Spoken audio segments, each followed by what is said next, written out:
የቀብር ማስታወቂያ በመንበረ ፓትርያርክ ጠቅላይ ቤተ ክህነት የመጀመሪያዋ ሴት ሰራተኛ በመሆን ከቅዱስ ሲኖዶስ ጽሕፈት ቤት ጀምሮ በተለያዩ መምሪያዎች ለረጅም ዓመታት በቅንነትና በታማኝነት ሲያገለግሉ ኖረው እድሜያቸው ለጡረታ ሲደርስ በክብር የተሸኙት እናታችን ክብርት ወይዘሮ ትርንጎ በትረ ባደረባቸው ድንገተኛ ሕመም ምክንያት በጸበልና በሕክምና ሲረዱ ቆይተው ግንቦት 27 ቀን 2018 ዓ.ም ከዚህ ዓለም ድካም አርፈዋል። ሰኔ 4 ቀን 2018 ዓ.ም ከጠዋቱ 2 ሰዓት በቦሌ ዓለም አቀፍ አውሮፕላን ማረፊያ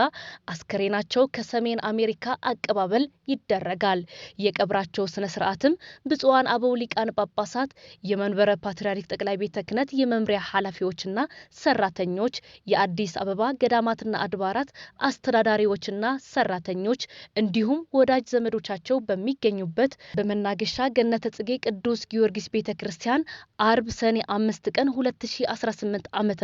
ከቀኑ 9 ሰዓት ይፈጸማል። ልጆቻቸውና ቤተሰቦቻቸው